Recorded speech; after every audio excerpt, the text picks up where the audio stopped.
We are back. WBKS1.com, BKS1 Radio TV on YouTube. Sorry if you are missing us on Twitch or Periscope, but we have some technical difficulties.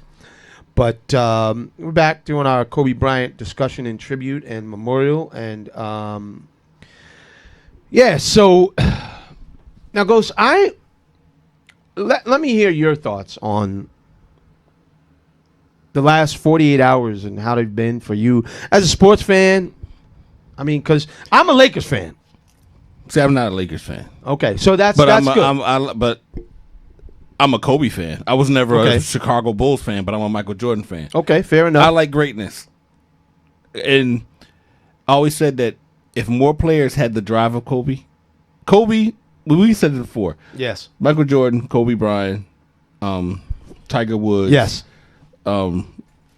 What's the name? Federer. Yes. Serena Williams. Yes. They have a drive. I'm going to use the term, and it's not my term. It's called defectively competitive. Yeah, you're competitive at all costs. Like you're singly focused on winning at all costs of what you're doing. You absolutely. Your main focus and throughout the entire time is that's first. Absolutely. Which is why I've always liked Kobe. Mm-hmm. And the argument, well, who was better, Kobe or Jordan or LeBron? They're all different. Kobe was just special. And it hurt because you start looking at, wow, he's only 41 years old. Yeah. And then I start hurting. I felt bad for him. Then I'm sitting there, I was like, man, and then they found out his daughter was on it. It hurt more because I'm like, she was 13. Absolutely. And then the other young lady, her teammate, was 13 as well. I'm like, 13 years old. You haven't even started living life. No. And you think that it's a terror that they were going through at that moment. I mean, I had to get off social media because then seeing the videos and seeing him talk about her, and then I was going to tweet out. I was like, and I looked at the video. I was like, man, I've never seen. He seems like he's the happiest I've ever seen him. Yeah, through like all of even his playing career. Because he never really smiled much in his interviews, smiled much. But when he was with his daughter, he just lit up. And when he was just talking about her, it's like he just lit up. And I was like, it seems like it's the happiest I've ever seen Kobe Bryant. You know, that's a great point, and I didn't really recognize that until you just said it. He did seem happier. He seemed at peace.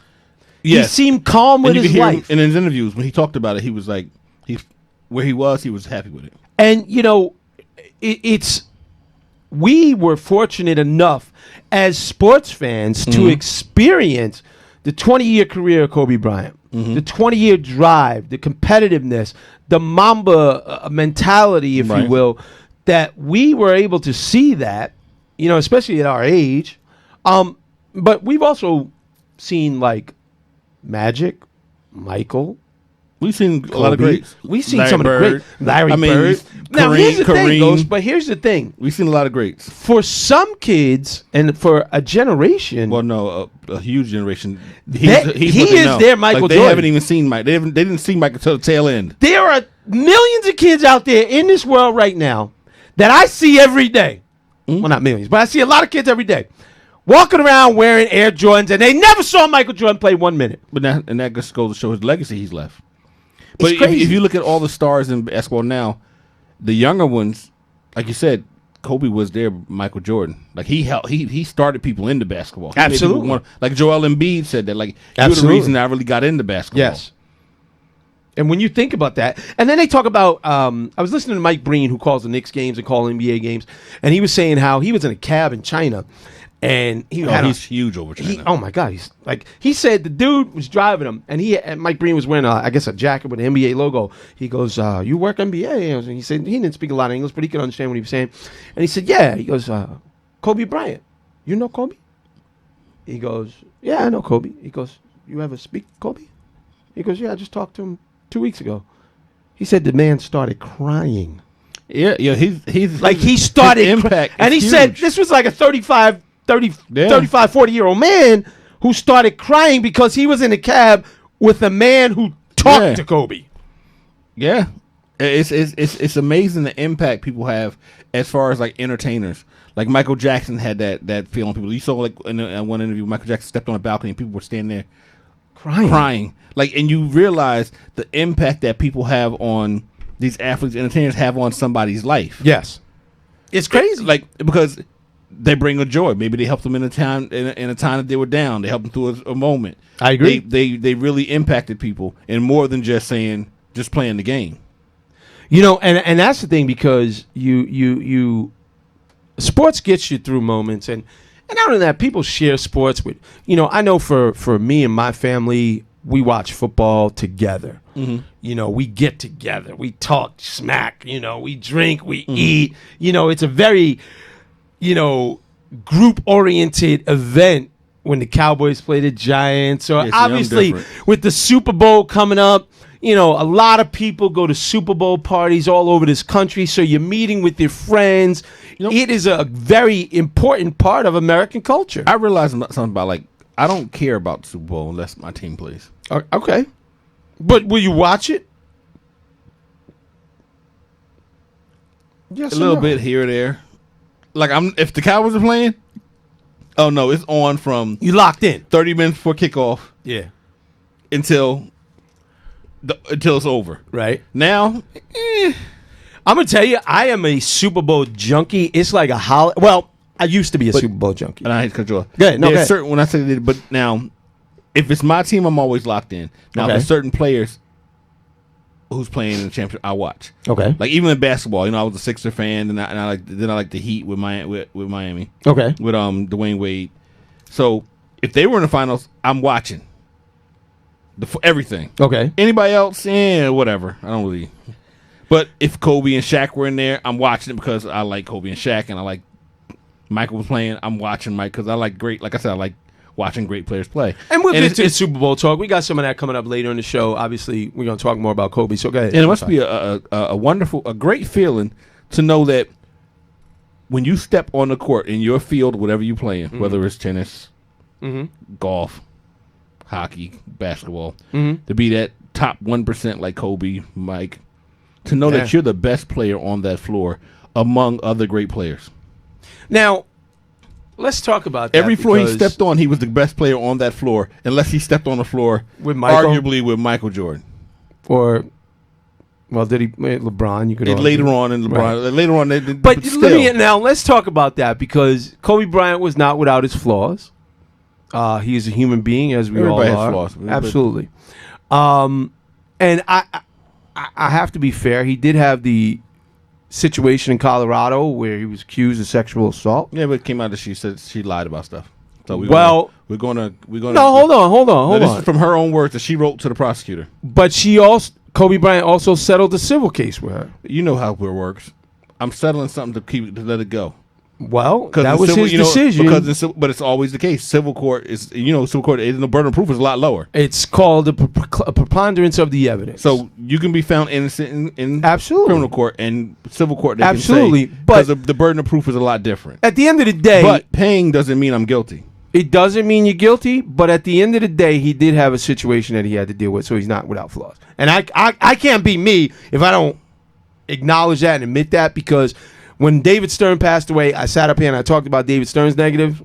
I got to talk about Kobe Bryant's negative. That probably was the biggest stain on his career. The lady there was a writer who posted an article about that right after his passing. She got laid off from her job. Really? Well, that's unfair. What was the name of this writer? I can't remember her name. She was on. You know who she was writing for? Well, I think it was Washington Post and some other ones. Really? Well, that's not right. That's not right. But the thing is I understand you want to bring up this stuff, but you got to realize that there's other people involved. That there's a time and a place for everything. Absolutely, and we're not going to spend too much time on it. If people bring up stuff like that, to me, at that moment, it's like it's just cold and callous. Well, let me tell you something, Ghost. I was talking to a friend of mine, and he showed me some posts of some of the things that people were saying about Kobe Bryant and the crash, and there are some cold, heartless, ruthless people. I mean, I saw a comedian say something. Now I'm like, wow. Yeah, and you're like, wait a minute, where do you even get that in your heart when a man just died with his daughter in a tragic helicopter crash, and that's where you go? Yeah, I just think it's like it shows a lot about who you are more than it does about what Kobe is, and whether or not. Listen, I'm not here to beat Kobe up. I'm not a Kobe guy. As a Laker fan, Kobe wasn't my guy. I respected his talent. I loved watching him play. I enjoyed it. But I'm a Magic dude. My connection to the Lakers started with Magic Johnson, James Worthy, Kareem Abdul-Jabbar, Norm Nixon, Michael Cooper. Those are my Lakers, if you will. Those are the Lakers that made me fall in love with basketball. Those are the Lakers that I'm riding with and battle with the Celtics of Larry Bird, Dennis Johnson, Kevin McHale, Robert Pat. That's my generation. But that being said, I still have a certain, obviously, connection to him because he was a Laker his whole career, and I'm a Laker fan. But I'm going to be honest with you, I don't have the same emotional connection to Kobe that I do to Magic. And I'm going to ask you this before we take a quick 2-minute break before we get Gerard Hector on.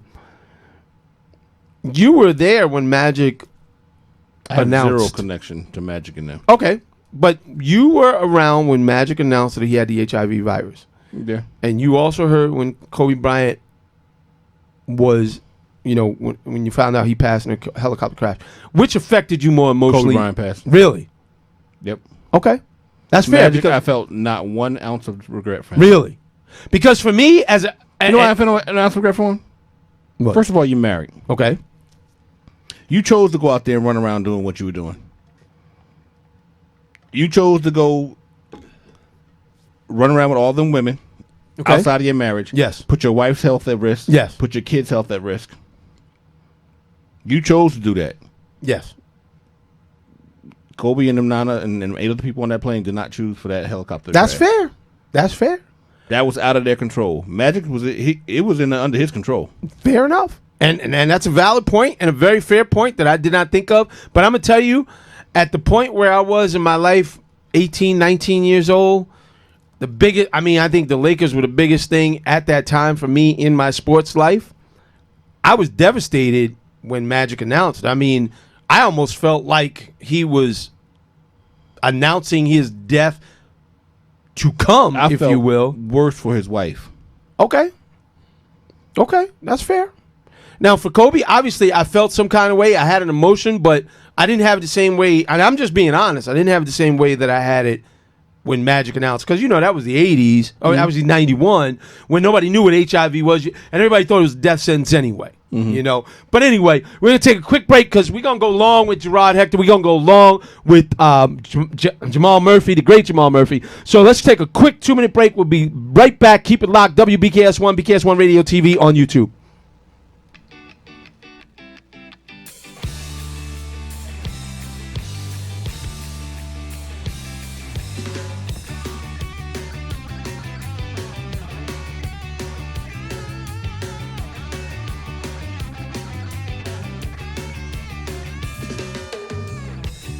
Let me tell ya where we're from. We're all born and raised off from under one sun.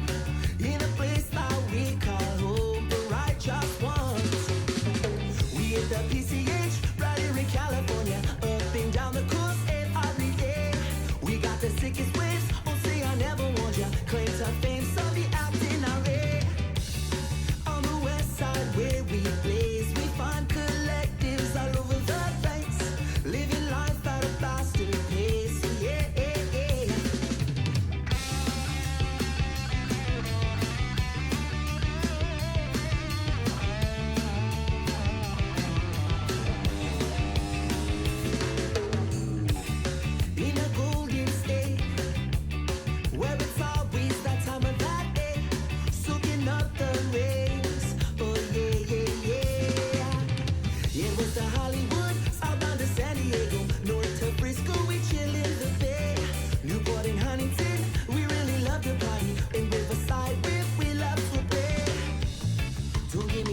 Hey, Gerard, hold on 1 second. We coming back from the break, all right?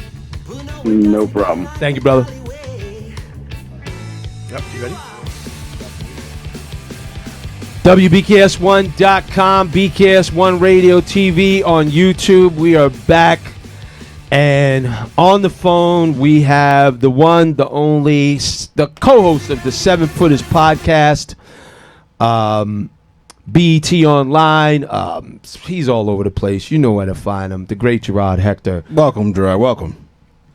What's going on, Ghost? What's going on, Otis? How y'all doing? Hey, Good, man. Good. You know, we doing, as sports fans, we're doing the best we can. You know, I mentioned earlier in the opening is that sports is supposed to take us away from this type of stuff. It's supposed to keep us safe. It's where we go when we need some refuge, and then tragedies like this happen, and you have to deal with the reality of life. You know, tell me your initial thoughts. Where were you? What were you thinking when you found out, the moment you found out that Kobe Bryant passed away in a helicopter crash?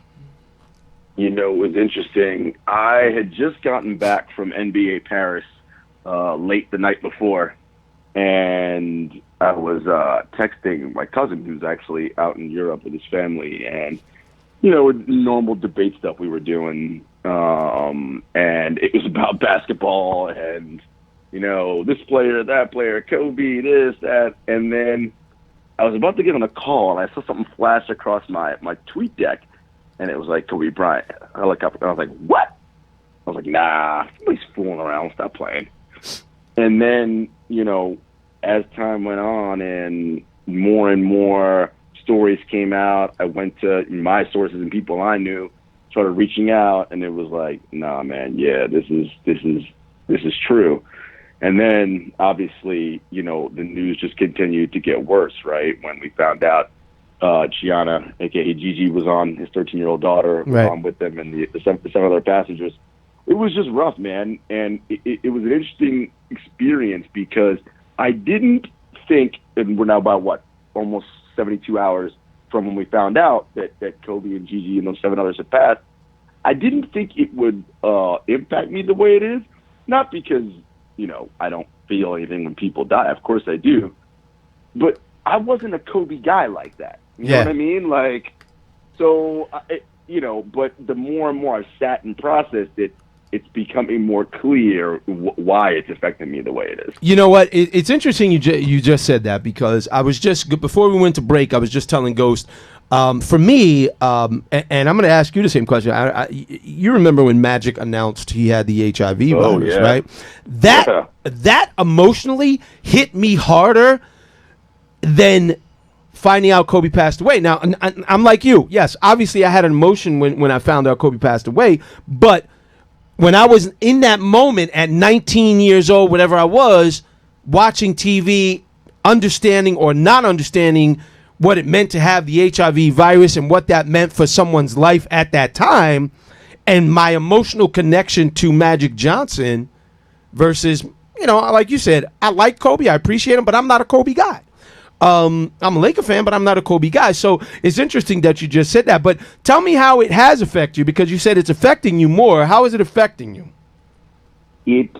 It's affected me from the standpoint of I'm realizing, obviously, I mean, you always know this, but you're sort of, you see the realities of life, and you see the things that matter, and everything is all often put into perspective. And I think, you know, I look at it from a basketball perspective, right? Of course, I cover all sport and entertainment, but the NBA and basketball is my favorite thing and what I enjoy the most to cover and watch. And, you know, I've been watching the NBA since 1986. That's 34 years. For 20 of those 34 years, Kobe Bryant has been a part of that, right? Mm-hmm. As a player, and that's almost the majority of it. And so the other thing too that hit is, you know, Kobe was born in August of '78. I was born in November. We're the same age. And that is also part of the reason why my feelings around him they're so, for lack of a better term, complex, right? Because we are literally the same age. And I was lucky enough to have met him and Vanessa and Natalia and Gigi 3 years ago, 2017, at the Tribeca Film Festival with a nice little chat. And, you know, who he is as a person is so interesting, and that's what I think has been coming clear and crystallizing to me, is really realizing who this guy was, and I think that is what's hitting me, because who he was when we first heard of him and when we first met him is so in many ways different, yet also the same than who he was until recently. Well, let's talk about that. You said you met Kobe at the Tribeca Film Festival, so as they say, 6 degrees of separation. Tell our listeners what your takeaway was from your meeting of Kobe, Vanessa, and the rest of his daughters and his family. Super nice family, genuine, warm, funny.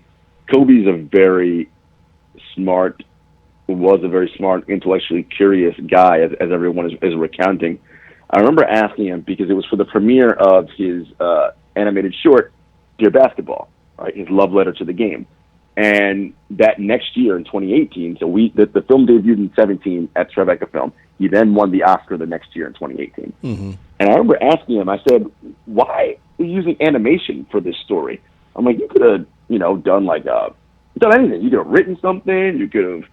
And he said to me, he's like, we went with hand-drawn animation, not computer graphic, not anything, because I wanted to go through the process of making the mistakes and erasing and fixing and perfecting. He's like, perfection comes from the imperfections. And I remember, because I pulled that video up, because I still have it. I literally kept playing just that part of that conversation over and over and over and over. And this is just the kind of person he was, right? He was a master craftsman, not just at basketball, but at the game of life. Mm-hmm. Like, he genuinely believed, I could master anything I devote enough time and energy to. And the stories about what he did, what he was able to master, legendary. And that's sort of what stuck to me, is who he was as a person, that mindset. And as he was talking, Natalia and Gigi both looking up at him, just captivated with what he's saying. And it was an awesome moment. One of the better moments of my professional career as a journalist. Just, again, that brief time and spending time with them and getting that, he could have easily just walked by and been like, we did whatever. But, we were getting some in-depth conversation about, animation and hand drawing and what that meant. Well, first of all, I mean, I thank you for that and that insight. But second of all, I didn't know you was that old, Gerard. And that's another thing. When somebody passes in your... I was talking to a friend of mine about this. When somebody passes in your age bracket... Yes. You start looking at your own mortality. Yes. Where you're at. Yes. What you're doing with your life. And then wondering, it could be gone tomorrow. All those things, Ghost, you hit it on the head. And you know what's so funny about the Kobe experience, man? My first, I'll share this story with you guys. My first remembrance of his name was 1995. And I was in high school. My friends are like, there's this AAU tournament. Stephon Marbury's playing. Shaheen Holloway. God, Sham God, they're all going to be there. We should go. And I was like, yeah, I'll think about it, which is my way of being like, no, I'm not going. and I'll keep that in mind going forward. Yes, you hear me say, I'll think about it. You know I ain't going.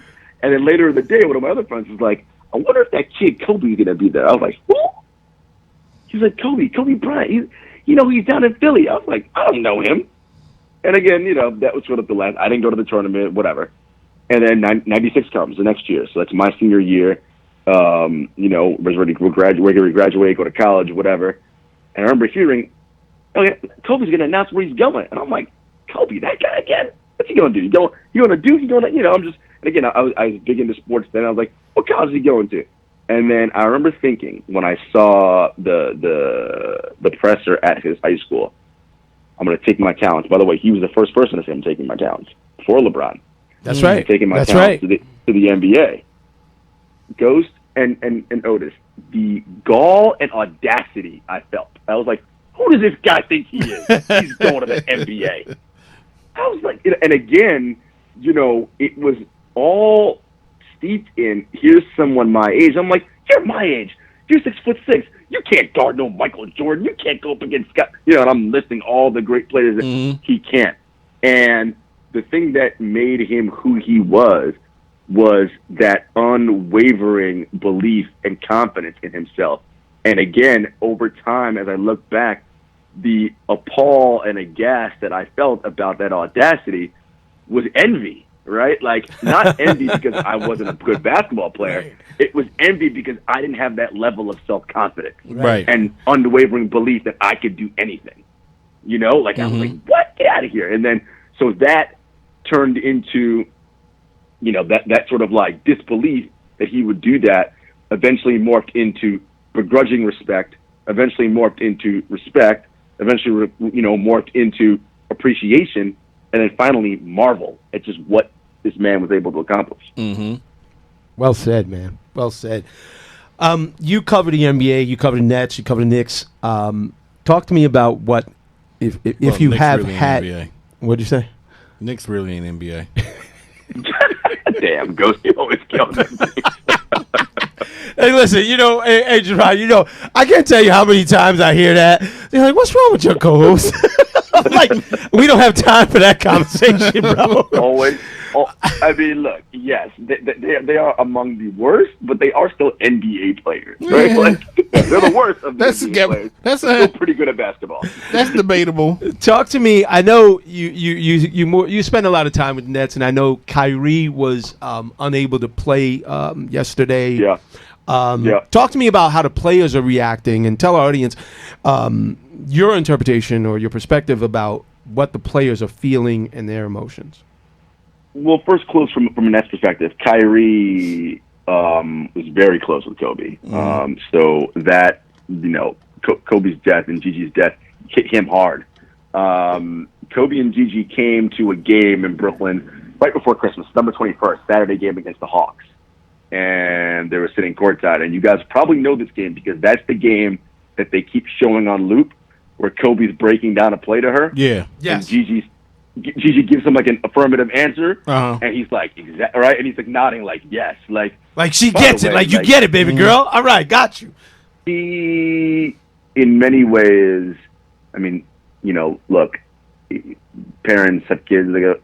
She was him, right? Like Oh yeah. those two were two peas in a pod, right? Mhm. Like she was him, and she was very much her father's daughter in every possible sense of that you can imagine. But her love for the game was intense, and she understood it at a level that, you know, a lot of adults don't understand the game of basketball. I saw an interview with you know. Kobe. And he was talking about her, and I must have been on, I don't know if it was one of them late night shows. And Kimmel. Oh, yeah. Yeah, Jimmy when Kimmel, the guy yeah. said something yeah. like, "Oh, Kobe, you gotta have a son so you can carry on the legacy," and he was like, "Jesus was like, wait, hey, I got I got this. Like, you don't need a son." I got it. But like you said, And I was that like, that right there is Kobe's mentality. that confidence, Yeah. that overabundance of confidence. But she said, "I got this." And then the clip I saw of them playing basketball in his house.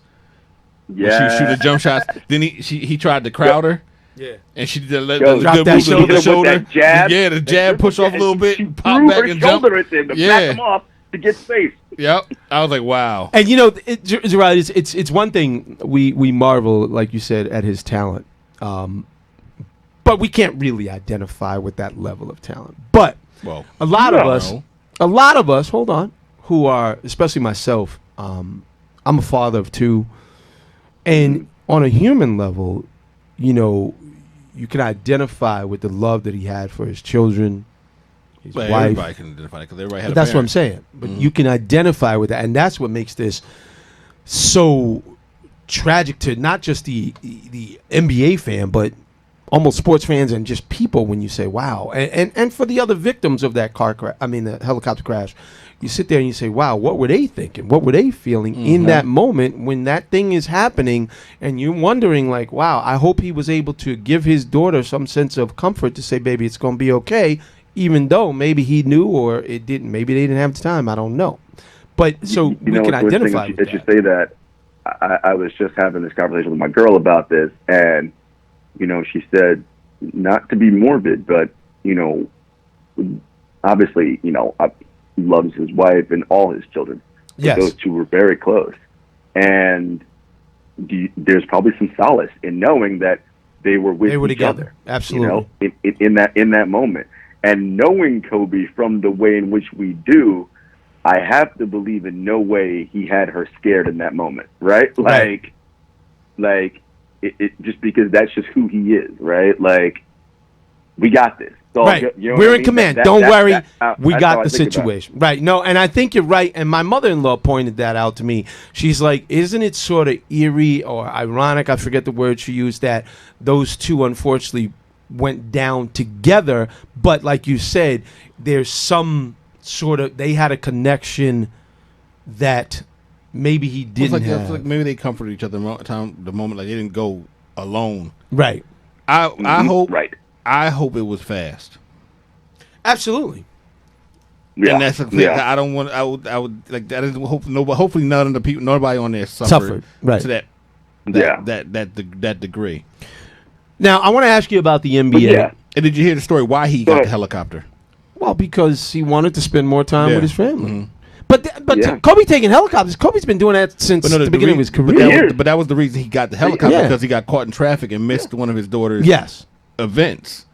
And he said he has to figure out a The better irony. way And- to get back and forth Yes. faster, so he don't miss anything. And you guys also heard that he and Vanessa made that deal. We're never traveling on Yes, the shopper at which the is same time. sort of eerie, but when you look at it and you say, "Wow," they were Makes thinking sense. about It her. makes perfect But Yeah. I've heard that before in a long time ago, that it was gets stated. I don't know where it was stated up there, that if parents were ever going to go on a vacation and say they aren't taking their kids with them, and it was just them two, They would travel. they should separately. travel separately on Right. different in case something like this happens. The kids don't lose both parents at the same time. I mean, I've read that. I mean, this was years and Yeah, years but and years I've ago. heard that, but you never really think about people that 'Cause nobody exercise that. Who thinks that- does right? Nobody thinks things bad are going to happen Well, to people them. who plan better. But I mean, and I guess. Or people who have the resources to do that. Well, there right? you Right. go. That's the other factor. Yeah, well, Is a resource a lot of allocation. people can't go to their spouse and be like, "Look, we're going to take separate planes." Or we're going to take separate Right, helicopters to go. I'll meet you at the Well, yeah, game. I'll helicopter, take yeah, no, helicopter they're not- A. that's You not take going- helicopter B. Because that's just not. That's a hard conversation to have, because some people aren't like, so they don't think about that part. Right. They'll think about other reasons. Right. Why don't you want to fly together? Why don't you do that? And then when you actually break it down, the percentages, it's more deaths in cars Right. than you have in Sure.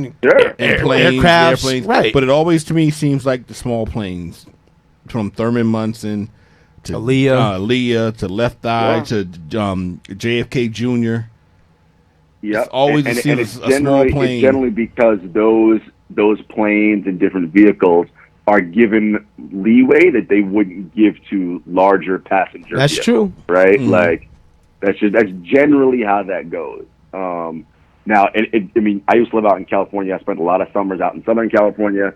That marine layer and that fog at certain times of the day is brutal. Like, it's Is it? thick. Yeah. You And know, I believe that's how- and you know, they were saying that they weren't letting any passenger planes fly, right? Right. So, Yeah. you know, it's a situation, and of course, what I think about too is, you know, Vanessa, Bianca, Natalia, Capri, like, you know, that I can't imagine what they're going through right Sister, and she lost her husband and her daughter. Welcome, Drunk Falcon. And you know, now let me move on to the NBA. Because real quick, I want to before we get you out of here, and we do appreciate your time. The great Gerard Hector, host of the 7 Footers podcast, BET Sports Online. He's all over the place. Right. CBS, you know him. He's a friend of the show, family of the show. I want to talk to you about the NBA. Should the NBA have canceled those games on Sunday? You know, I was thinking about that again and going back and forth. And being as much as I cover the league as I do, it's such a big moving machine. It's hard to stop those things. Like, everyone seems to think it's like, oh, game tips off at 7:30. You know, if it's a TV game, as they all are, whether local or national, crews and all that stuff are there hours in advance. Like, it doesn't just turn on at 7 and like, okay, here we go, and then you can just cancel like that. That's not how this goes. There's a lot Logistics. of layers involved. And for Right. those early games, by the time the news trickled out, those games were already ready to tip. Like, you couldn't, you know. But you those couldn't early stop games, them yeah, then. they couldn't stop those. But the later games, they could. I think they could have. And the next day, they could if they wanted, because they can't. They postponed the Lakers Clippers game. Tonight. They did. Well, And- and was that it one was it makes Lakers sense, Clippers? obviously, because of all the Yeah, emotion Lakers involved Clippers. around it. The other thing, too, is you have to remember, a lot of these arenas, they don't just sit there waiting for basketball, right? They're used for several other things, Right. right? And you have to keep a calendar going, right? The whole process of making the league schedule and All-Star and all these things, it takes a huge amount of time and a lot of people to because you have to figure out when is the arena available, when can we use it? Oh, can't play this game because they have a back-to-back this night. Like this, it's a process, and to just stop everything on a whim and then figure out when we're going to redo it, it's a lot easier said than done. I think what was interesting, a lot of the players were saying while it was hard to play, Kobe would have wanted us to play because that's who he was, right? I mean, that is part of that Mamba mentality, that ability to lock in on the task at hand, do what needs to be done to honor his legacy. And, you know, you talked about before about the players and what they were feeling. You talked about Kyrie, but this whole generation of young guys, Kobe is their Jordan, right? Like, absolutely. As I mentioned, I'm 41, so I'm older than all these guys I talk to and cover, save Vince Carter, right? Like, the rest of them, Kobe's their guy. Oh, yeah. He's the dude that they watched. Mm-hmm. No, you're absolutely right, and you know, you're fortunate to have seen, you know, Magic on some level, Jordan, Kareem. So you know a history that, like you said, the guys you're covering may not understand and may not have seen those older guys, those older players play. Before we get you out of here, I want to ask you if there's anything you could say, or what would you want to say about Kobe Bryant? And I mean, you're the man that just resold me on the NBA 2 weeks ago, man. So, you know, and I mean that sincerely. So, you know, as soon as I heard the news, you were the first person I text. Murph was the second person. And now don't tell Murph that. Don't tell Murph that because he might be hot. He might, what you mean you text Hector first? But, you know, that's just the way you were the first person that popped in my mind and said, man, I got to get Hector on Tuesday. So give me your final thoughts on this whole situation.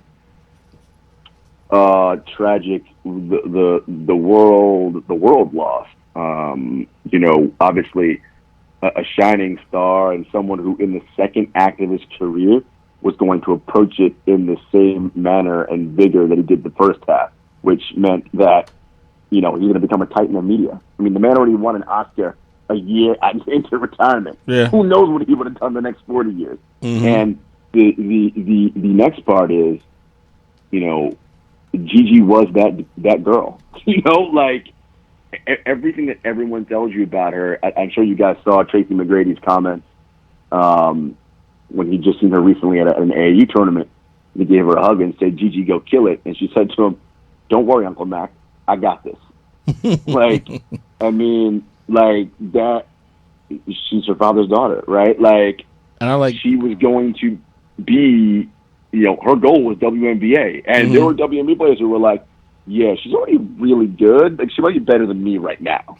Like, you know, she was on that trajectory. I mean, had a turnaround fadeaway at 13 with the footwork, and I mean, it's incredible. They showed everything just like him. They showed a clip of him doing like that jump shot where he put the ball behind his back. I think he faded away on the baseline. She did the same exact move. Same fadeaway, same trajectory on the shot, everything. It was crazy. Everything. And the best picture I like lately is the one where her Kobe with the coach and her and her team, and they all got the Kobe stare. Yeah. Like, none of them smiling. They all got the straight face, and I was like, well, that's great. It's incredible, and I think, you know, again, my you know, I've always Kobe Stans and I have always had a tense relationship because I was always honest about who he was as a player, right? And, you know, an all-time great, obviously, first ballot Hall of Famer, as Jerry Colangelo came out and said, which, by the way, when he's posthumously inducted this year, I mean, in Springfield, and I think I'm going to make the trip out for that. That's going to be that's going to be a night. Yeah, but he, you know, in my estimation, not top 5, probably someone in the top 10. But, you know, that aside, I think the only person who could match his maniacal competitiveness is Michael Jordan. But there was a part to Kobe that transcended Jordan, and that was the master craftsmanship. That was the part, and you could see it in retirement, right? Like, in retirement, Jordan was just trying to figure out what to do. He made the comeback with the Wizards, this front office thing. He couldn't find that thing. Kobe was already comfortable, right? Like, if he never did anything around basketball, if Gigi decided she wants to play field hockey, he'd have been all in the field hockey and been like, whatever about this basketball thing. He just had an ability to compartmentalize, and once the job and the project and the mastery was done, okay, I put that away. I'm now moving on to my next thing. And that Mamba mentality, that's the part that people need to understand. Not like chucking every ball and not passing and all that nonsense. The competitiveness and the will to want to master and also embrace the failures and the imperfections. Okay, go back to that drawing stuff by hand. He's more than anybody I've ever come in contact with, so willing to embrace the failure. Listen, man, let the people know where they can find you. The great Gerard Hector. Yes. At 7 Footers Podcast, at BET.com, at JS Hector on Instagram, Twitter, TikTok, all that jazz, man. We appreciate you. We do appreciate you. And I'll talk to you offline, but I just want to say thank you for your time, man, and thank you for making our show a little bit better, as you always do, with your insight and your professionalism. And just thank you for being a wonderful, wonderful member of this show, because you really have come on and in a very short period of time, you made this show a lot better. And I just want to say thank you for that, man. I appreciate it. Well, I appreciate the opportunity, Ghost man. does too. Always good to see y'all. We got to get up soon, man. Catch some of these NBA games. Yeah, man. Yeah, definitely. All right, brother. Football's over now. Football's over now. All right, before we let you go, let's end on that. Who you got in the Super Bowl? Listen, if you're the black quarterback, you already know what I'm going. My man, unapologetic. Let's do it. Patrick Mahomes. All right. We love you, man. I'll talk to you soon. All right, man. Thank Have you a good again. night, Dry. That's the great Later. Gerard Take care, Hector. guys. You know, we're going to follow it up with another great guest. We got the great Jamal Murphy. Let's take a quick 2-minute break, because that was a lot to digest. And let's give everybody a second to go get a glass of water, take a bathroom break. Keep it locked. BKS1 Radio on YouTube. BKS1 Radio TV on YouTube, on TuneIn, and WBKS1.com. Excuse me.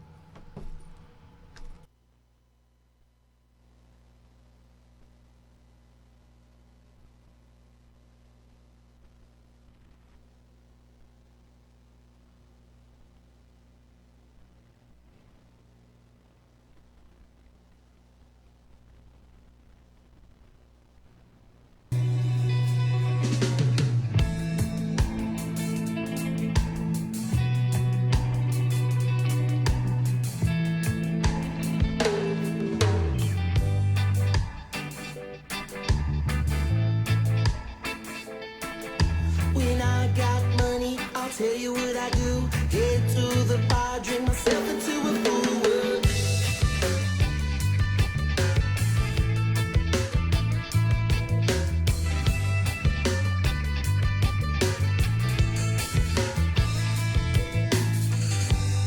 We start the party off only one way.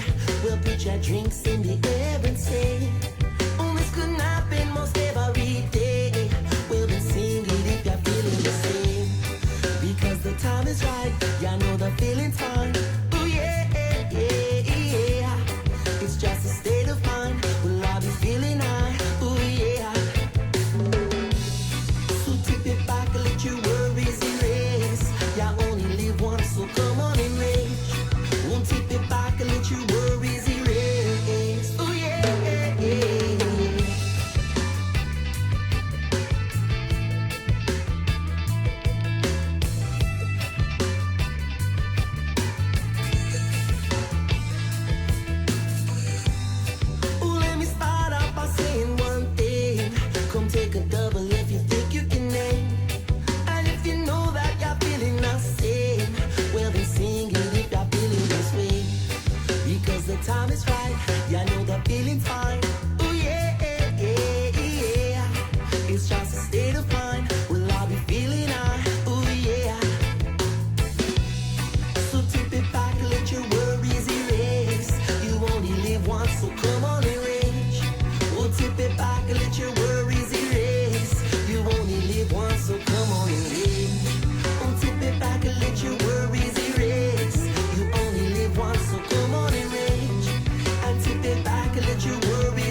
drinks in the air and say that this could not be most ever. Welcome back in the game Tuesday night, WBKS1.com, BKS1 Radio on TV.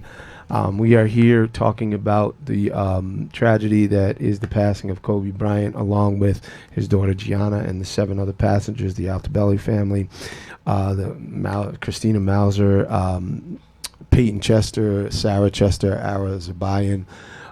So yeah, I mean, we just finished up with the great Gerard Hector, who's did an amazing job. He's just phenomenal. I can't say enough about him. I just appreciate his time and his insight and his perspective as an NBA reporter. And we're going to have the great Jamal Murphy calling in. Now, he said he might be a little late because, Murph, he's always on the move. He's always doing something. Ghost, I was going to ask this. What is your greatest or what is your best or most favorite memory of Kobe Bryant? Oh, man. Probably the 81 points. Yeah? Yeah. I actually thought he was going to get 100 that night. Did you? Yeah. I think he wanted 100. I think he wanted 100. I think he wanted 100. I think he wanted 101. Well, yeah, he wanted, yeah. But I think that was my pride. And then, because he got other moments where he had, like, crazy plays. It's crazy. The one moment that stands out to me is that you remember that lob pass he threw to Shaq where Shaq kind of flushed it on the alley-oop in the championship, and then, that kind of ended it? That's one of my favorite Kobe moments because it just, the Lakers hadn't won in a while, or I don't remember them winning in a while, but whenever it happened, it was just like, all right, we are back. The Lakers are back. We going to win forever. And, of course, just like everything in sports, nothing lasts forever. Well, he won 3 in a row. Yeah, but I was thinking 5 or 6, man. Yeah, well. And so was Kobe, by the way. Yeah. I mean, you always think you're going to get it. But, hey, sports is... But there was a wonderful, amazing, absolutely amazing program that I watched, and it was Shaq and Kobe, and they just sat down and talked to each other. And, everybody says that Kobe is hard in his workouts and whatever. And Shaq asked him, he said, yeah, that's him. Shaq asked him, call it from the 718. We know who it is. It's a family member of the show. It's the great Jamal Murphy. Murph, how you doing, man? I'm good, guys. Welcome, Jamal. Welcome to the show on this somber evening. It's a tough time, man. Let's start. I'll start the same way. Give me your thoughts. Where were you when you first found out? What was your initial thought? What were you thinking? What were you doing? Tell us about that moment. Yeah, I mean, I think it's the same kind of moment that everybody else had from what I'm hearing. I received a text from a friend of mine, and so I see this text, and I think she screenshot the TMZ report. So I'm looking at it, and I'm like, nah, like come on, why are you sending me this nonsense? Like, this is some kind of joke, like, it's not even funny. So I was like, nah, this is not true. And then, as soon as I, get out of that text, I see I have like 15 other texts, and I can see they're all related to Kobe. So I'm like, wow. I'm like, this can't be true. So, I look on Twitter, and, and it's turning out to be true. And then, a couple hours later, they confirmed that his daughter was on the helicopter too. So it was I'm still in shock about it. It's just, I don't think we've ever seen anything like this before. I don't think I've ever experienced anything where someone so famous and young, at a young age, just like tragically dies like this. And, it's just crazy. It's just crazy. Yeah, it's absolutely crazy, and there are no words to make it any easier, especially, like you said. I mean, I was in a meeting with some people discussing some family business, and, I was sitting there, and, my wife knew I was in a meeting, but she called me twice, and I'm like, well, she knows what I'm doing. Why is she calling me? And then, the cat I was telling you about that's like a brother to me that we balled hard for 20 years, he's calling me twice, and I'm like, why is everybody calling me all of a sudden on Sunday?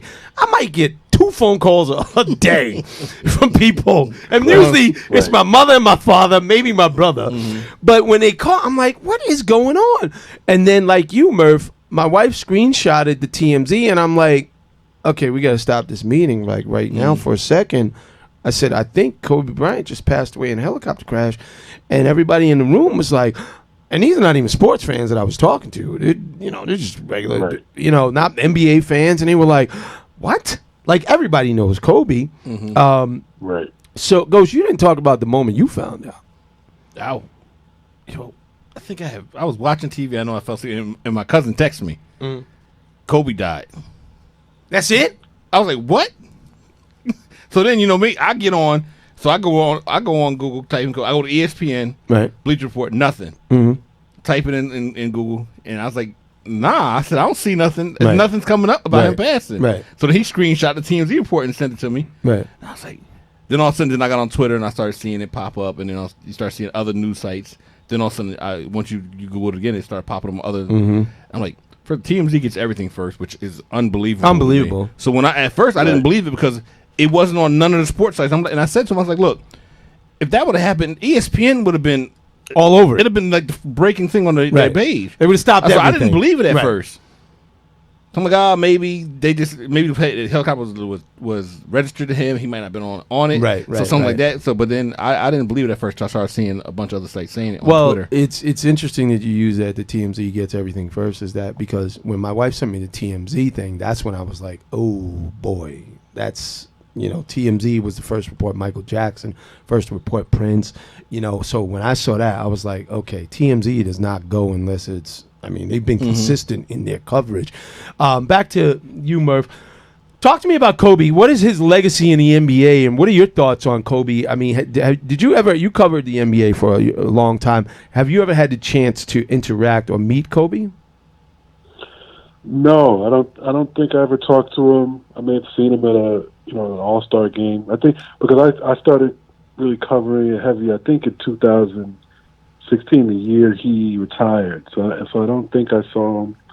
I know I never talked to him. And but I followed him his whole career, like you guys. Great player. Obviously a great player. Obviously a top 10 player of all time. People can debate, some people say top 5, whatever. But I was never a Laker fan, and I think at that, during his time there, I was never a Laker fan, and I think, he had a lot of haters. If you weren't a Laker fan, you probably at some point were a Kobe hater for the most part. But the sad thing about it for me is that ever since his retirement, I've grown to like him much more. Just seeing his. I feel like we got to see his real personality. Right. I think he got to. He was more comfortable in his own skin post retirement. He was speaking out even against on social issues. He never did that as a player because he's so focused and he had a singular mind to be great. But once he's out, he was supporting Kaepernick. He tweeted out against Trump. He was down with the I can't breathe and stuff like that. And then he was supportive of so supportive of women's basketball because of his daughter, and he was so we got to see him as a father, and you got to notice his personality as a player, whether you liked it or not. A lot of people would say he was trying to be Jordan early in his career, even the way he spoke. You know what I mean? So it kind of turned people off, I think. But you got to see post career that he was kind of just acting out a persona to make himself a great player, and we got to see the real him afterwards. And I kind of feel like his post career might have been as good as his playing career because he was he won an Oscar. Who knows what else he was going to do? Like I said, he was already speaking out, speaking his mind on different issues. So it's really sad for me as far as that goes that we don't get to see this next act for Kobe, right? Because it could have been just as good as his career. That's interesting, Murph, because I said this when we had Gerard on. I'm not a Kobe guy. But I was a Magic guy. I have more of an emotional connection with the Magic Me too. Kareem Lakers than. So let me ask you this, and I'll ask you the same question that I asked Ghost. Which hit you more? Would you and given the time, and I understand you were a different person then, and that's what I was telling people, is that when I found out, when Magic made his announcement about HIV, I had an emotional sort of reaction or effect on me than finding out Kobe passed away. What about you? Yeah, I mean, so I was in high school at the time. I remember exactly where I was. I think I had just finished like a basketball practice in high school. I was like waiting to get on a bus or something like that. And then, I find out about the Magic thing. He was my favorite player at the time. Likewise. So it was definitely, he was definitely devastating. But, he was alive. Right. I don't think we didn't know. I don't think we knew exactly what was going to happen. I know Right. that, pretty soon they said he was going to retire. But, he ends up coming back and playing a little bit. He was never the same, Right. for sure. He lost years of his career. So, yeah, it was devastating. But, now being, like you said, being older now, Right, and right, understanding what everything means, we know Kobe's not coming back. And a helicopter crash and his daughter. I mean, this is just terrible. I don't even ever remember, being a part of anything like this Kobe thing. So I would say the Kobe thing was just more of a reaction. Well, it's interesting because, like you said, I became, I guess, more of I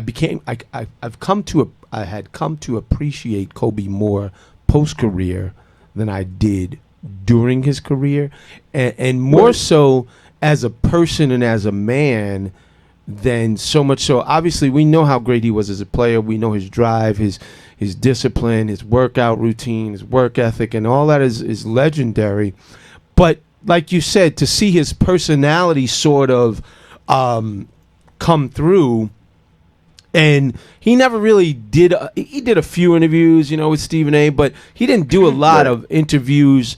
But after he retired, I mean, I used to listen to 710 ESPN radio all the time, and he would come on and talk to John Ireland, Max Kellerman, and just talk for like 40 minutes when his career was done, and just talk about whatever, basketball, sports, whatever. And he was very sort of, you could see he was comfortable in his skin. He was happy. He was done with basketball. It was cool with him. He wasn't one of those guys that was like Jordan trying to hang on with the 45. He was just like, look, I'm good.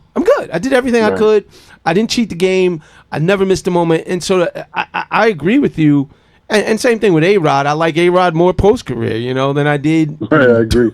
during his. I couldn't stand A-Rod during his career, but now I like him, But now what do you... There's so much to unpack on this. Now people talk, and you talked about it. I don't want to get into the debate. Some people say top 5. I think Kobe is probably top 10. Ghost, what do you think? Does it matter? It's subjective because he's going to be in a lot of people's top 5. Okay. Is that based on on how long, how much of the NBA you've watched? Right. So people who if he's there, if he's a lot of these young players, Michael Jordan, then he's going to be in their top 5 because they don't know to go off of like Oscar Robertson. They don't know about that. They don't really know about Kareem. Right. They don't really know about Dr. J. Right. So they don't. That's not something because we don't don't have go that through history in perspective. school. Right. So they're not going to sit and go through the history of a sport. So they're going to go by what they saw. Yeah. So he's going to be in a lot of people's top 5. Yeah. So it's interesting because he's going to have. I mean, he has the 5 championships. 3 of them were with Shaq. And Shaq got Finals MVP in all 3 of those. So I think I think that Shaq was the better player at that time. On those teams, he was the dominant force. Well, yeah. Not that I mean, Kobe was great. Don't get me wrong, but I mean, Shaq I think was the man on those teams. And then Kobe has 1 MVP. So you look at a guy like Magic. I think Magic has 3 MVPs. Bird, even I put over him. Like if guys in their prime, I look at it as like, for the most part, if you had a great career, I look at how great you were in your prime and who I would take. And Bird was as much of a killer as Kobe was. Seriously, people give give Kobe that killer mantra, which is true. But Bird was there, and Bird has like 3 MVPs himself. Has the same amount of how many championships he has. Finals MVPs, all that. So I would put both Magic and Bird ahead of him. Jordan, of course, Kareem, and then you got to talk about Chamberlain and Russell, and some people I'm forgetting. You might have to put Shaq. Do you put Shaq ahead of him? I don't know. It's a debate. Yeah, I mean, so to me he's top 10. I can't put him top 5. I agree. But is that's no diss. I mean, you're still right. It's one not, of the greatest. It's not a diss. You can't debate anybody's top anything because that's their personal opinion on who they like. That's true. So I mean, I can't say because somebody say they put. Well, you can if they statistically debate it. No, because in that person's top, if we're talking about that person's top 10. Well, you're talking about a personal top 10 versus an actual statistical basis. Most people ask somebody, "Hey, where do you put him?" So you ask me where I put him on my list. It might be different than yours because I might feel him a certain way. I mean, hold on. If you put him number 1, then I'm gonna say, well, come on, man, stop. What if he felt him more than one? What if now you just make an emotional decision, Ghost. But that's their list. All right, but that still doesn't make it right. You can have an opinion. You can't say somebody's list is not right. Wait, say it again. I can't say it's not right. It's their list. What'd you say, Murph? I said, what if I put Carmelo top 3? Exactly. Then I'm going to say you damn crazy. But if that's his list, that's his list. It still doesn't mean he's not crazy. No, it doesn't make that. That doesn't say he's crazy. If you tell me Carmelo's in the top 3 of greatest players of all time, I'm going to tell you you're crazy, and I'm going to hang up the phone on Murphy right now. That's you. I'm serious. But that I'm not debating somebody on their list. I'm not telling. Okay. I'm not debating somebody who how they like somebody. Well, Murph, that was well done on that Carmelo. I like that. And you better argue. You better argue about Melo's greatness of scoring. No, that was good. You tell me. You tell me 5 players that's better than Melo's scoring at his prime. Let me tell you something. Hold on. Let me tell you something. There's a backstory, folks, to this because Murph and I are on a text thread with another gentleman by the name of Julian. And Murph and Julian go back and forth about Carmelo all the damn time. Who's the Carmelo hater? Julian. He's like he don't have no game in his stead. And then and so Murph will sit there and then we've been doing this for like 2 years. So that's why it's funny to me that he slid Carmelo in. Well done, Murph. Thanks for bringing some levity to this situation, man. Like, what do you mean, S. Lavelle? I'm just not debating somebody on their top list. That's their personal choice. All right. Because if we want to talk statistics, then a lot of people y'all putting on the top list might not be up there because some people have great statistics. Because we put Oscar Robertson. That's true. And Oscar Robertson is sort of the when I think about basketball. I did not know Oscar Robertson was as great as he was, because like you said, Murph, and like you said, Ghost, we don't go through the history of it. I never saw Oscar Robertson play. Exactly. Right. I never knew he had so many triple-doubles before triple-doubles was a stat. Yeah, if I just put guys who I saw, because I try to just keep it to the people who I saw, I still don't think Kobe's top 5. So, What's your favorite Kobe memory? Because we were just talking about, Ghost and I were just talking about that. What's your favorite memory that you recall right away? Wow.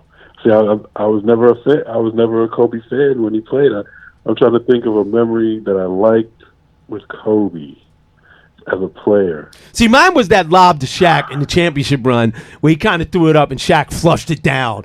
And but I was rooting against him at the time. Oh, I hated that. Who was that against? Portland? Or is it the Portland or Sacramento series? I think it was Portland. Series? I think. Portland, right. I was rooting for Portland hard. You're a hater. I hated that. So with Shaq, Shaq is different because I like Shaq a lot. Like when he, from at LSU, and then when he was at Orlando, he was like a phenomenon. He was kind of like, what Zion is now. So he was like just one of these dudes like you'd never seen anything like it. Like, he just can dunk on everybody, that type of thing. So I was rooting for him early in his career. When he got to I didn't start rooting against him until he was with the Lakers and with Kobe. Shaq? So yeah, he's so much. It's honestly, I can't think of a Kobe moment on the court. Come on, that I was like really like. I mean, I respect it. There were moments where like, oh, that was a great play. Okay, maybe the one I could think of is where I think it was him. When he was playing against McGrady, and I think McGrady came down and scored on him, and then he comes right back and just like does some ridiculous move and dunks on somebody and gets by McGrady. Like, it was just like, oh really? And McGrady, oh, you think you're better than me? And then he just embarrasses McGrady. McGrady was that underrated, man. My favorite Kobe. No, we're not talking about Kobe. Tracy McGrady. I am not spending 1 second on Tracy McGrady. All I said was Tracy I'm McGrady's not underrated. talking about Tracy McGrady. Moving on. I'm just not doing it because I have my own personal opinions about him, as you can tell, but they're not really strong opinions. Okay. And the 81 point game was ridiculous. Thank you. You know, I gotta give him that one. What do you? No, I was going to ask a different question. What do you think? Did the NBA do the right thing by canceling tonight's game, Clippers Lakers? I guess so. You know, I've been struggling with the cancellation of games, and I'm saying, I didn't think they should have canceled. I wasn't calling for them to cancel the games on the day that he died.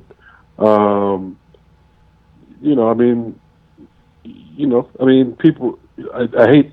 People die, and things go, and things usually move on. But I guess, and Kobe himself was the type of guy that would, like, you think Kobe himself, if he were alive and it happened to someone else, you think Kobe wouldn't want to play? You know what I mean? No, Kobe would be like, listen, we got to play the game. He related to Kobe, and Kobe's like, yo, this is what I do. This is why. So I think when people people always say, oh, the person who died, he would have wanted you to, keep going or continue doing what you're doing. I think with Kobe, that's like 100% true. Like, it's not even a question. Because he would have, like, if he had an opinion on it, he's like, oh, nah, you got to play. So I think, but at the same, thinking about the same way, like, if the people involved really are, it's really that bad and they can't function, then I can't hate on them for not, for canceling the game. So yeah, I would feel the same way. It is what it is. If that's how they feel, you got to respect it. Yeah, I felt the same way. If they cancel them, it's like, okay, I understand. But they played, it's like, okay. I think canceling tonight's game, the Laker game, because you're the Laker. What made me think about it more is that really when I saw Doc's interview and him breaking down and couldn't even talk, right, and talking about how am I going to go into a locker room and tell these guys they got to go play a game, right, and so that's why the LA thing. Wow. The LA thing is huge too. Like, I'm not from LA, so but from all accounts, I mean, Kobe was an absolute god there. So it's like almost like the whole city is shut down. Yeah. So they say he did a lot for the community too. You got a game between both LA teams. Like, it's just not going to happen. Now there's talk I've heard about changing the logo and changing what, NBA logo? Yes, making him a new award for Kobe called the Mamba Mentality Award. What are your thoughts on that, Ghost? I don't care either way. I mean, it'll be nice, but I don't like. It's not really gonna move the needle. Right. Maybe make something like a Mamba Mentality where are they going to get? Is it like a scholarship fund? Are they going to give back to the community? Or are they going to keep pushing his legacy? What he did outside or off the court? I think change. I think doing something like that, NBA doing some kind of thing for a community and like keeping his legacy going that way would be more impactful than just changing the NBA logo and giving out an award to a basketball player. All right. Right. Yeah, I was talking about it earlier today on a show, and someone made a good point, saying, I don't think you need to change the logo. I don't think so. Someone made a either. good point saying that, what are you gonna change the logo now? What if Michael Jordan died? You can change it again to Michael Jordan? Like, yeah. You know what I'm saying? Like, yeah. Like, I'm fine with the Jerry West logo, to tell you the truth. Me too. Who even looks at the logo? Yeah, Yeah. Let me ask you this, Murph. Have you gotten a sense of what the players are feeling? I asked you, Rod, the same thing. What is your sense of how the players are handling this? Given that a lot of these players, for a lot of these young players, Kobe is akin to what Jordan was to us or Magic was to us. Right. Yeah. No question about it. Yeah, and I think they're handling it. I mean, it's obviously devastating. It was devastating for the players. You could see their reaction a lot of times. You can be genuinely, crushed and depressed. But I think they're handling it well, like in terms of, honoring him, the 24-second shot clock violation, the 8-second half-court violation, all the stuff on his sneakers, and just in general, like they're representing him. His mentality. A lot of them, like you said, grew up on him, watching him, and they're trying as hard as they can to emulate, his mentality and his work ethic. And a lot of them have, sought him out in the past to help work on their games and go to him for advice.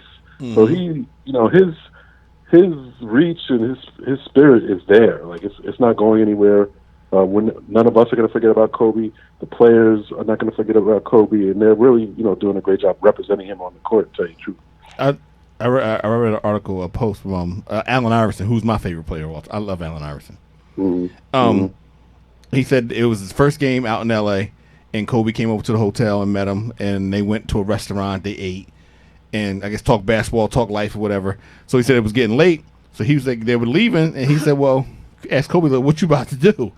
And Kobe was like, oh, what you about to do? He said, I'm going to the club. What are you going to do? You going to go? Kobe was like, nah, I'm going to the gym. So he's like, he said that whole, you can see different mentality from two superstar players. One was so focused on perfecting his craft and getting better, and Iverson was just living. Let me tell you something. Right. I've been at parties with Allen Iverson. I love Allen Iverson, and that is consistent with his behavior. Yes, Allen Iverson was different. Let me tell you something. I watched Allen Iverson do some things on a Saturday night and play a game on Sunday and put up points. Torch the Knicks for 28 on a Sunday. I could torch the Knicks for 28 on a Sunday. Well, you might get 25. You ain't getting no 28. Nah, I'm giving them 28 and 15 easily. I might just miss a triple double by one. You're stupid. Yeah, no question. What are you? We're not gonna talk about the Knicks because I know that's your squad. Oh, my bad, man. I'm not gonna talk about. I won't talk about the Knicks no more. We could talk about Rutgers. Rutgers basketball is ranked 25 in the country. The girls? No, the men's. I think. Well, they were winning tonight. Well, the women's always. The men's basketball is ranked 25 in the country. What? Ooh. What do you mean, ooh? 25. Okay, so we're in the top 25. Ooh. Anyway, Murph, give me your final thoughts. Y'all getting bounced by the 16th seed in the tournament. Give me your final thoughts on this this whole situation, if you will. Yeah, no, a tragic situation. Like I said, I don't think we've ever seen anything like this. It's not, all these tributes, it's not going to end anytime soon. We got the NBA All-Star game coming up. It's going to play a big part of that. The Super Bowl coming up on Sunday, players talking about Kobe and, what he meant to them, even as football players.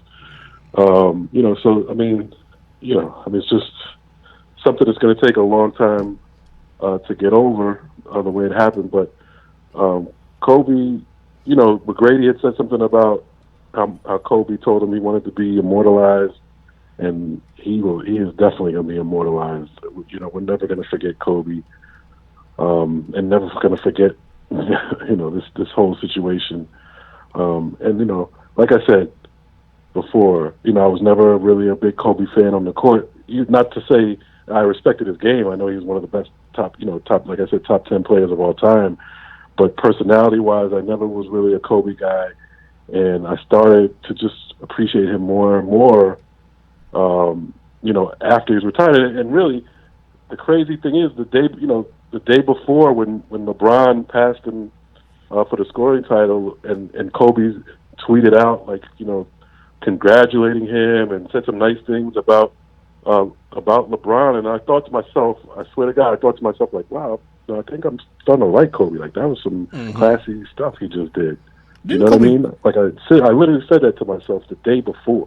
You know what I'm saying? So I'm like, so I am very sad that we didn't get to see him, get older and become more of an ambassador and become and do some more things with his life, because I think it would have been, he had the potential to be just as good off the court, like a la Magic in a different way. But, he had the potential to have this great career after the game than he did during the game. No, well said, and I agree with you. I was really looking for it. Something else just popped in my mind while you said what stands out from when he shot his free throws with a torn Achilles. Right. Oh, you're talking about a good Kobe moment. Yeah. Okay. No, I think you're right. I'm sad to say that we're not going to see the next chapter of his life but we were fortunate to get 20 years of basketball out of him and be able to appreciate that.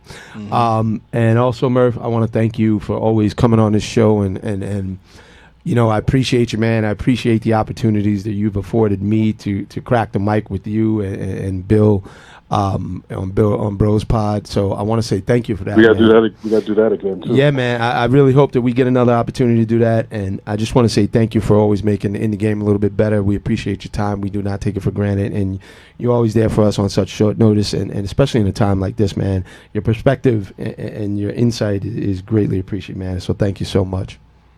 Nah, thanks for having me. Always have a great time. Let the with people you know guys. where they can find you, man. Let's And, end on a high note. Let the people know where they can find you. Follow me on Twitter at Blackatologist, Instagram, same thing. Writing more and more for the Undefeated, ESPN The Undefeated. Have an article on the Big East coming out pretty soon. Of course, Bill Roden on Sports Podcast with the legendary, Of course. Bill Roden. Yeah, I'm gonna check that out.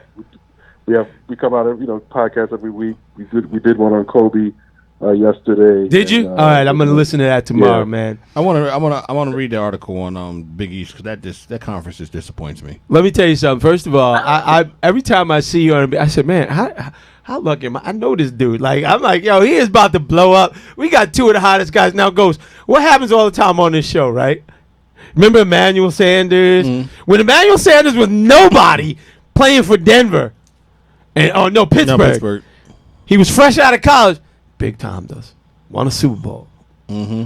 Let's just hope Murph and Hector don't big time us want to stay on ESPN. Yeah, well, we still got the Knicks hanging over his head, so he can't big time us too much. Hey, Murph, we love you, man. I call in the NBA. Hey, I remember the Knicks. Get him on and start talking about Carmelo. Thanks a lot, man. I'll show up in Bristol. Thank you so much, Murph. We appreciate you, man. for everything. Nah, I appreciate it, man. All right, we're going All to right. take a quick Have a good break. night. Have a great night, Murph. We're going to take a quick break. Keep it locked. WBKS1, BKS1 TV. We'll be right back to talk some Super Bowl. We didn't get Murph's Super Bowl pick. Damn. All right, we'll be back, folks. Keep it locked. WBKS1, BKS1 Radio TV on YouTube.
our drinks in the air and say that this could happen most every day.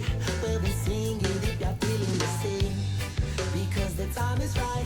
You know the feeling's fine. Ooh yeah, yeah. It's just a state of mind. We'll all be feeling high. Ooh yeah. The ambience takes control and forces me into an uplift. And when I can't take no more, then I'll fade out like the sunset. Ooh, yeah. And I'll fade out like the sunset.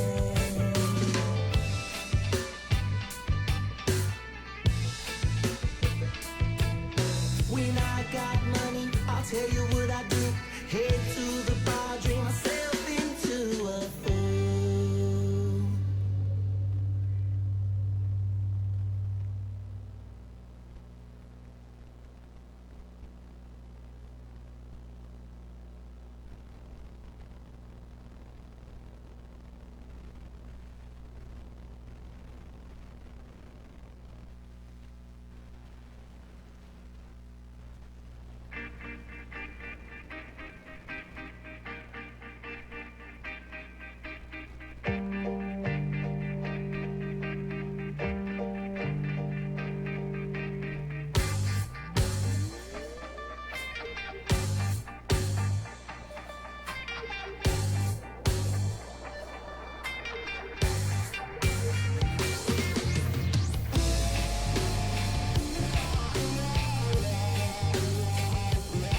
Let's do it.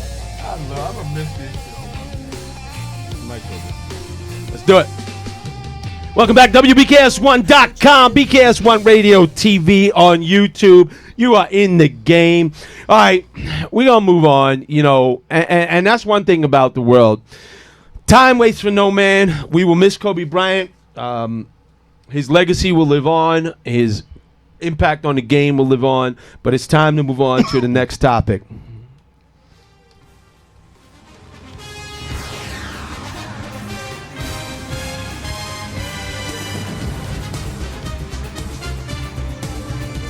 The NFL never stops. Hold on. I think it's all done. The NFL never stops, folks. Well, it does actually stop after this Sunday. Well, yeah. Well, technically, no, it never stops because you got the scouting combine. Yeah, all the that draft garbage. And it don't stop. yeah, the NFL never stops, folks. All right, let's get to it. The Super Bowl goes. We are down to the final game, the big game. Actually, you know, we can get sued for using that term. Those two words. What? The words bowl and super, if you put one in front of the other. Really? Yeah. Yeah. If you get notice, sued for you saying- can get sued for saying those two words back to back, not in the order. Let's call it the bowl super. The bowl super. It's called the big game. That's what everybody calls it. If you notice, if you listen to Well, then don't put it on TV saying that's what it is then. And I can't say it what no, it you is. can't say it. If you're talking on radio or NFL, you're on TV, kiss my behind. but thank you. Where you been? Like, don't tell me. Where you been? You gonna call it this game and tell people on the. No, tell you can't news- say it. Tell media people they can't say the name. No, you can't. Not in any official capacity. Especially if you're making money off it. Like if you're running a bar, right? And you say, "Come watch the big," you have to say, "Come watch the big game." $10 entry fee to watch the big game. You cannot say bowl super in reverse order Why? because they own the rights to those words. It's like Pat Riley owns the rights to the words three-peat. So if any team in any sport wins 3 championships in a row and they put a T-shirt that says three-peat, but Pat like- Riley getting paid. The people who run a TV show owns the right to that name. The NFL owns the right to that name. But I'm saying you can still say the name of the TV show if you're reporting it. Only if you're affiliated with that network, which has a licensing. You can say it on any TV station. You Say the cannot name. say it. You can only say the big game. Listen to it. No, I'm not talking about. We're past the Super Bowl part. I'm calling it the Super Bowl. I don't care what you say. That's what you televising it as. That's what you calling it. That's what I'm calling it. Don't tell me you can't use the words. Oh, I'm having a Super Cereal Bowl. I like that Super Cereal. What if it's a pause in between it? Super Bowl. I don't know what you're talking about. What are you talking? You got you got a really big bowl you want to talk about? Yeah, like so. What do you like? I don't know. I think that's the dumbest thing in the world. It is, but I'm just telling you what the facts are. Like I understand you might know. Okay, you don't want to put it on a T-shirt because you can't sell it. I understand something like that. I'm telling you, but the for facts, somebody, for somebody on Fox Sports, they can't say to be able to say the name. I mean, because they're not getting paid now, off wait. of it. What network is broadcasting the big game? I don't know. I don't either. I don't know who. I know. I think it's. Who is has it, the rights Is to it the Joe game? Buck and Troy Aikman? It might be. I thought it it's was Fox. Tony and No, no. they called the AFC Championship game. I don't think it's Tony. Okay. I think it's Fox. I thought they said Joe Buck was calling it. NFL, February 2nd, 6:30 p.m. It is on Fox, which in New York City is Channel 5. You have the San Francisco 49ers at 15-3 going up against the Kansas City Chiefs Hey, at NFL. 14. Well, you better go all these corporate America buildings. You got a lot of people to sue. Oh, no, they will. They'll come after you. They'll send you a cease and desist letter, bro. You better send a cease and desist to every corporation in the world because everybody got the big game boxes floating around. No, that's the big game boxes. No, it's not called the big game boxes. It's called though. the big game boxes. No, it's not. It's not what's on that paper I see. So go after them. But see, that's different because they're I guess No, it's not they different. make They make money money. off it. Yeah, no, you're right. Yeah, y'all big you're pieces right. of shit. You're right. But there was a year. It was a few years ago where the NFL actually sued a church because That's why they're going to hell. the church had a gathering where on that Sunday they put the big game on a big screen for their parishioners. And the NFL sent them a cease and desist letter and was getting ready to sue them. You can't tell me how many people I can have watching the game at my establishment. Yes, I can. No, you can't. I'm the NFL. I'm having 100 people at my house, NFL, watching the game. Come on. If you charge them and you make money, you owe me something. No, I owe you nothing. I'm paying for my own cable. Kiss my butt. I mean, I'm charging them to come in the house. They ain't Wait a minute. Hold on. like hold that on, out here. hold on. I mean, I can't. Look at this. People. There's an actual. Wow. This is crazy, Ghost. There are actual articles on how to host the Super Bowl party without getting sued on Forbes. That's amazing. How to host a Super Bowl NFL is really, party NFL is without really getting sued, Ghost. There's something else. Isn't that crazy? That is crazy. Hey, NFL, you going after Google for having that come up?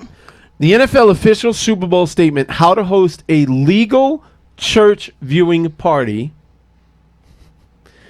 One of NFL's most sacred national.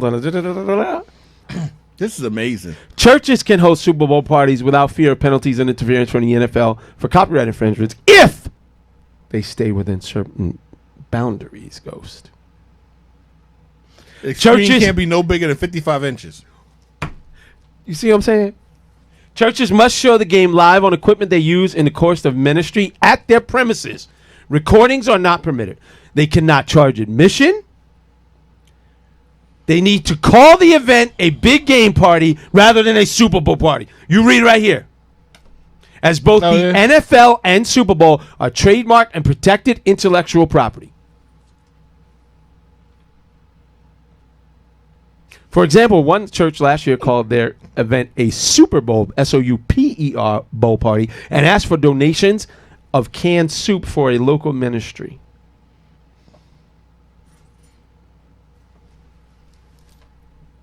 This is why I can't stand the NFL. I love football, but I can't stand the NFL. This is on the Christian Copyright Solutions. They had to have a website, Christian Copyright Solutions. How low you gotta be to go after a church? You got to be really low and dirty. Oh, listen, nothing surprises me about the NFL. They're dirtbags. The owners are dirtbags. You're $1 billion industry. And they want every nickel. That's how they stay $1 billion industry. Anyway, let's get back to the game. It's like, whatever, man. Let's talk about the game, Ghost. What are your thoughts initially? Do you have any thoughts? So what if you initially? have people come over, right? Right. You don't charge them to come to the party, Right. but you charge them to leave. Stop it. You're just being ridiculous. No, what? I didn't charge you to come ridiculous. in. So technically, I'm not making money off of the game. I'm just charging you to leave my house. Hold on. Is there anything legal about that? Let me think about that. No. Coming in to watch is free. You just gotta pay to use the bathroom and leave. That's the most ridiculous thing I've ever heard. Now you're just trying to get around the rule. Will it get around the rule? The NFL. The NFL, man. I didn't think y'all could stoop any lower. No. I really didn't. Did you think I was kidding when I said that? Like, did you honestly think I was joking? No, I didn't think that they was. Like, what did you think when I said that, Ghost? Like, you thought I was kidding, right? I thought you were kidding, but I didn't think that they would stoop. No, that bro. low. I'm telling you, these guys are dirtbags. The owners are dirtbags, and if you don't know that by now, then you're not paying attention. They will go after every nickel, every dime. They sent a cease and desist letter to a church. That being said, That's amazing. we're going to watch the big game, or as Ghost would like to call it, the Super Bowl. Bowl super. I'm calling it the Super Bowl as an SOUPER. Okay? And I'm asking for canned soup donations. All right. Let's talk about the NFL. What are your thoughts, Ghost? About the game? I don't really. I have no feeling. You don't have any emotions about it? No, I'm just going to it. Like, I want to see Patrick Mahomes win the Super Bowl. Of course. Wow. Let me tell you what. All right. Let's talk about something a little more interesting. Upper level seats, 332. The 332 level are going for $4,400 each. Yeah, of course. 4,600 and 307. 4,600 and 331. 333 is 4,700. So for a small fee of $5,000, you too can enjoy this. You know, Super Bowl. this isn't made for the fans. This isn't made for the true NFL fan. Because most of them can't really afford that. That's ridiculous. By the way, back in the day, you remember when we had Kyle Arrington on the show? Mm-hmm. Players get Super Bowl tickets. Right. And they don't often go if they're not, so they sell them to fans. Kyle Arrington once sold his Super Bowl tickets for $5,000 each, Ghost. Easy money. I was there when the transaction was made. Kyle Arrington was not there. $5,000 each? Each. Wow. Each. And when we showed up, it was the Super Bowl Seattle-Denver in New York. And when we showed up to the room to drop the tickets off, Kyle Arrington's representative and myself, we walked to the door. Dude did like this, goes. Like, let's say this was the envelope with the money. He was like, knock, knock, knock. Oh, you hear it? He was like, here. Bye. And closed the door. And it's like, he was like, bam. I was like, damn, dog, you just dropped $10,000? Like, he was Yeah, like, people got money. bam. And it was partying like rock stars. I was like, damn, I want to kind of get in there and see what the party was like. See what, you know what I mean? I'm like, oh, man, he didn't even let me in the room, man. Like, he didn't even let us in the room. Dude was like, nah, man, I don't know you like that. And, I'm doing a quick transaction. If you got $10,000 cash sitting around, straight cash. I don't need only. you in there. No, he was like, no, I'm not even letting you in the room. But that's the NFL. What are your thoughts? You were talking about Patrick Mahomes. I want to see Patrick Mahomes get one. Any particular reason? I like Patrick Mahomes. I like to see the black quarterback win one. Okay. He's exciting. Listen, I'm not going to lie to you. Other than that, I'm rooting for I'm Mahomes. just not rooting for the 49ers because I just don't really care about the 49ers. I'm torn. I'm going to be honest. And there's nobody on the 49ers. There's no player on there really that I like. Yeah. To say, I want to see them win. Mm-hmm. Besides maybe, I like Richard Sherman, Kittle. Other than that, no. I'm rooting for Patrick Mahomes. Anybody who knows me knows I have two biracial sons. Patrick Mahomes is biracial. His father's black, his mother's white. So anytime that there's a biracial individual out there succeeding, or has a chance to succeed, I'm going to root for them so I can use them as an example for my sons and say, hey, look, man, nothing can stop you. You can do whatever you want. Barack Obama's biracial. So, yeah, that's it. I really don't care who wins, to be honest with you. Like you said, Ghost, the Cowboys aren't in it. So does it matter to me? If the Niners win, am I going to be upset? No, because you know why? My Uncle Lenny is a huge 49er fan. You know my Uncle Lenny. Yeah. So if they win, am I going to be upset? No. I'll be happy for him, but I don't really care who wins. I just don't really care. I'll watch the game. I'm rooting for good football. You know, one of the things about me, Ghost, and you know this for the most part, we've been doing the show. Damn, man, we've been doing the show 10 years. You know that, right? Yeah, it's been a minute. Damn. Ghost, we've been doing this shit for a decade. Yeah. Wow. And you know what, folks? This thing started off, we had a panel of people on here, and now we just pared this thing down to me and Ghost. Remember we used to have like 6 people, and we'd be all up in here, Ghost, like tight? Yeah. Tight. Yeah. We one, two, three. Yeah. Chill was here. Og was there. And then oh, my God, man. If you don't know, folks, there's going to be some changes on the BKS1 radio lineup. Next week, I'll give you a heads up. Next week will probably be the last in the game for a minute. Hopefully, one day soon, we will get back to it. But at least my part of it will be done. I am moving to parts unknown. That's nobody's business. Ghost knows where I'm going. That's my dude. But Ghost, I'm gonna tell you, man. And there's so many things I could say. But over the last 10 years, man, it's been a privilege to sit up here and talk sports with you, man. It's been a good time. No, you and Norm and Chill and BKS1 Radio, Soups, and everybody involved just took me in like family out of nowhere. It was a good time. You know, when Goody came to you and I said, yo, you got these cats, they do radio and they do sports. And I'm probably going to say the same thing next week when we finish this thing off because it means that much to me. It's always meant that much to me. And listen, I've left work every Tuesday early for the last 10 years. And that's cost me money. And I don't do this for the money. And I've never regretted one day of coming in here and crack this mic with you, brother. You know, and I mean that because, you know, sports is a passion for me. It's a love. It's a labor of love. But it's so funny. People don't realize the minute I get off this show and turn these mics off, I get in my car and I start thinking about next week's show. Oh, yeah. Well, we're going to talk about next week. That's what I do. And I start putting together outlines and topics. And I'm like, okay, how are we going to do this? How are we going to do that? How are we going to do that? So it means a lot to me and for you guys to really have taken me in. And I feel like we've developed a friendship and a family and a brotherhood. Oh, yeah. Definitely. To that point. Just, I mean, I love you, man. And I appreciate you. I appreciate too, Norm. I appreciate Chill, who really...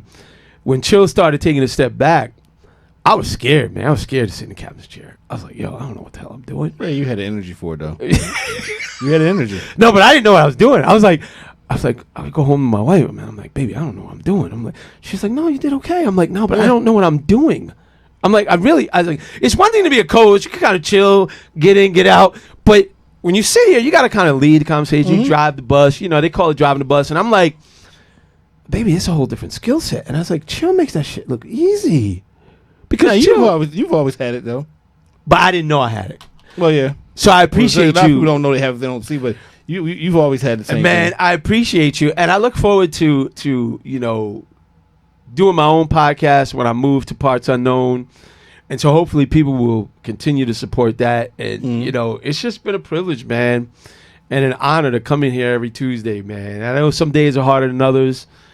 But, I mean, I really enjoyed every time that we come in here. You know, it's funny because my wife... Oh, shit, what did I do with that? Sorry about that. Right underneath the chair.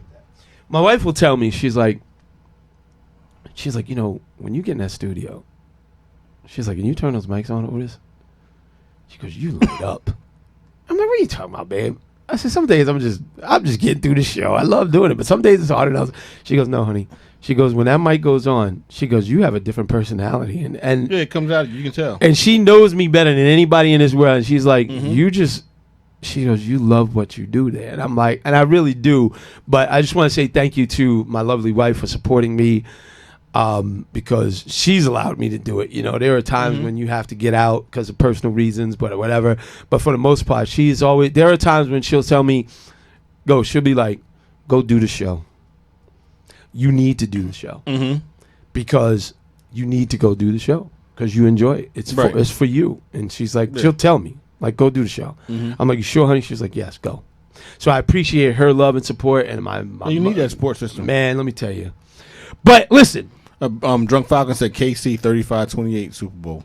35-28. That low? You can always think it's never what you think it's going to be. Really, like people think it's always going to be a high scoring game. 35 is low for KC. Now hold on, I'm going to tell you something. One of my boys told me. There's never been, and you can tell me what. Hold on, let me pull this up real quick because there's never been a top rank offense that has beat a top-ranked defense in Super Bowl history, Ghost. Really? Absolutely. How often have they met? They have met, and here it is. And that was my question. I said, wait a minute. What do you... I said, that could be coincidence. Hold on. I'm trying to pull it up because he sent me... Hold on. Where is it? I should have had this queued up. Where is it?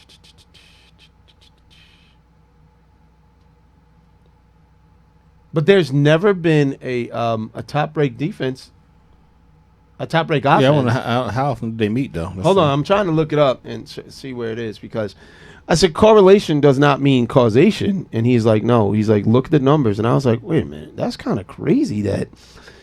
Hold on, let me pull this up because I can probably see it better over here if I widen this out. Okay, here we go. They have met, Ghost. Let's see. 1, 2, 3, 4, 5, 6, 7, 8, 9, 10, 11, 12, 13, 14, 15, 16, 17, 18, 19, 20 of the 50 Super Bowls where the offense has been ranked higher than the defense and the defense won 20 times. That being said, the 49ers have the better ranked defense, and the Chiefs have the higher ranked offense. So the question is, do you believe this is the first time that a number one ranked defense will beat? Yeah. You think so? You see this, Ghost. Because what about how good were the other teams' offenses?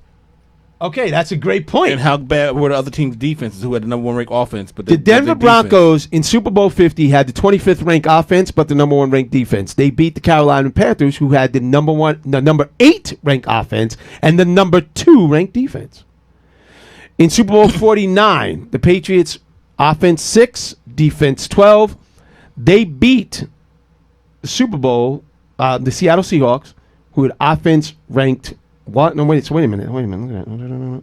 That one might be the anomaly. What? Because, wait a minute. I'm looking at the defense. Who won that? Which one? 49. Seahawks and the Patriots in 49. That was the Patriots. That's with the interception at the goal line, wasn't it? Was it? Yeah.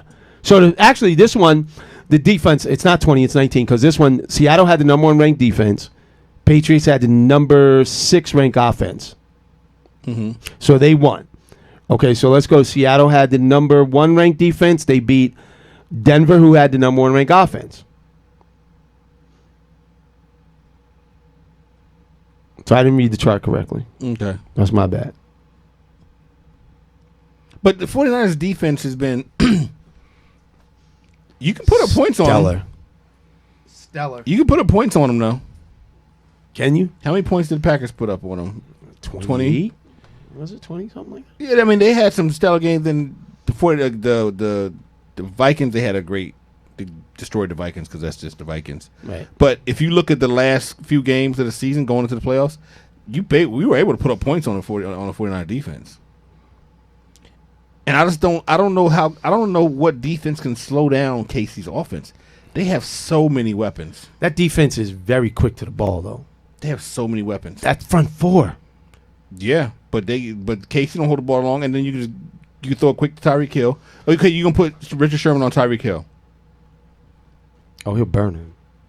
Okay, and you got Hardman, who's just as fast as Tyreek Hill.